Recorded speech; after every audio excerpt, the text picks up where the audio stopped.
ഉൽപ്പത്തിയുടെ പുസ്തകത്തിൽ നിന്നുള്ള വായന. അധ്യായം 1. ദൈവം പ്രപഞ്ചത്തെ സൃഷ്ടിക്കുന്നു. ആദിയിൽ ദൈവം ആകാശവും ഭൂമിയും സൃഷ്ടിച്ചു. ഭൂമി രൂപരഹിതവും ശൂന്യവുമായിരുന്നു. ആഴത്തിനു മുകളിൽ അന്ധകാരം വ്യാപിച്ചിരുന്നു. ദൈവത്തിൻ്റെ ചൈതന്യം വെള്ളത്തിനു മീതെ ചലിച്ചുകൊണ്ടിരുന്നു. ദൈവം അരുളി ചെയ്തു, വെളിച്ചമുണ്ടാകട്ടെ. വെളിച്ചമുണ്ടായി. വെളിച്ചം നല്ലതെന്ന് ദൈവം കണ്ടു. അവിടുന്ന് വെളിച്ചത്തെ ഇരുളിൽ നിന്ന് വേർതിരിച്ചു. വെളിച്ചത്തിന് പകലെന്നും ഇരുളിന് രാത്രിയെന്നും പേരിട്ടു. സന്ധ്യയായി പ്രഭാതമായി 1-ാം ദിവസം. ദൈവം വീണ്ടും അരുളി ചെയ്തു, ജലമധ്യത്തിൽ ഒരു വിധാനമുണ്ടാകട്ടെ. അത് ജലത്തെ രണ്ടായി തിരിക്കട്ടെ. ദൈവം വിധാനമുണ്ടാക്കുകയും അതിന് താഴെയുള്ള ജലത്തെ മുകളിലുള്ള ജലത്തിൽ നിന്ന് വേർതിരിക്കുകയും ചെയ്തു. അപ്രകാരം സംഭവിച്ചു. വിധാനത്തിന് അവിടുന്ന് ആകാശം എന്ന് പേരിട്ടു.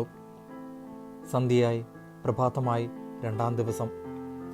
ദൈവം വീണ്ടും അരുളി ചെയ്തു, ആകാശത്തിന് കീഴിലുള്ള വെള്ളമെല്ലാം ഒരിടത്ത് ഒരുമിച്ച് കൂടട്ടെ. കര പ്രത്യക്ഷപ്പെടട്ടെ. അങ്ങനെ സംഭവിച്ചു. കരയ്ക്ക് ഭൂമിയെന്നും ഒരുമിച്ച് കൂടിയ ജലത്തിന് കടലെന്നും ദൈവം പേരിട്ടു. അത് നല്ലതെന്ന് അവിടുന്ന് കണ്ടു. ദൈവം അരുളി ചെയ്തു, ഭൂമി എല്ലാത്തരം ഹരിതസസ്യങ്ങളും ധാന്യച്ചെടികളും വിത്ത് ഉൾക്കൊള്ളുന്ന ഫലങ്ങൾ കായ്ക്കുന്ന വൃക്ഷങ്ങളും മുളപ്പിക്കട്ടെ. അങ്ങനെ സംഭവിച്ചു. ഭൂമി എല്ലാത്തരം ഹരിതസസ്യങ്ങളും ധാന്യച്ചെടികളും വിത്തുള്ള ഫലങ്ങളോടുകൂടിയ വൃക്ഷങ്ങളും മുളപ്പിച്ചു. അവ നല്ലതെന്ന് ദൈവം കണ്ടു. സന്ധ്യയായി പ്രഭാതമായി 3-ാം ദിവസം. ദൈവം വീണ്ടും അരുളി ചെയ്തു, രാവും പകലും വേർതിരിക്കാൻ ആകാശവിധാനത്തിൽ പ്രകാശങ്ങൾ ഉണ്ടാകട്ടെ. അവ ഋതുക്കളും ദിനങ്ങളും വർഷങ്ങളും കുറിക്കുന്ന അടയാളങ്ങളായിരിക്കട്ടെ. ഭൂമിയിൽ പ്രകാശം ചൊരിയാൻ വേണ്ടി അവ ആകാശവിധാനത്തിൽ ദീപങ്ങളായി നിൽക്കട്ടെ. അങ്ങനെ സംഭവിച്ചു. ദൈവം 2 മഹാദീപങ്ങൾ സൃഷ്ടിച്ചു. പകലിനെ നയിക്കാൻ വലുത്, രാത്രിയെ നയിക്കുവാൻ ചെറുത്. നക്ഷത്രങ്ങളെയും അവിടുന്ന് സൃഷ്ടിച്ചു. ഭൂമിയിൽ പ്രകാശം ചൊരിയാനും രാവിനെയും പകലിനെയും നിയന്ത്രിക്കാനും വെളിച്ചത്തെ ഇരുളിൽ നിന്ന് വേർതിരിക്കുവാനും ദൈവം അവയെ ആകാശവിധാനത്തിൽ സ്ഥാപിച്ചു. അത് നല്ലതെന്ന് ദൈവം കണ്ടു. സന്ധ്യയായി പ്രഭാതമായി 4-ാം ദിവസം. ദൈവം വീണ്ടും അരുളി ചെയ്തു, വെള്ളം ജീവജാലങ്ങളെ പുറപ്പെടുവിക്കട്ടെ. പക്ഷികൾ ഭൂമിക്ക് മീതെ ആകാശവിധാനത്തിൽ പറക്കട്ടെ.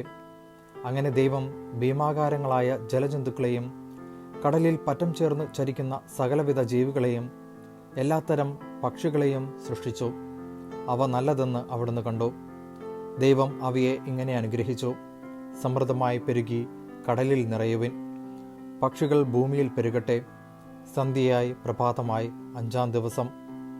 ദൈവം വീണ്ടും അരുളി ചെയ്തു, ഭൂമി എല്ലാത്തരം ജീവജാലങ്ങളെയും കന്നുകാലികൾ, ഇഴജന്തുക്കൾ, കാട്ടുമൃഗങ്ങൾ എന്നിവയെ പുറപ്പെടുവിക്കട്ടെ. അങ്ങനെ സംഭവിച്ചു.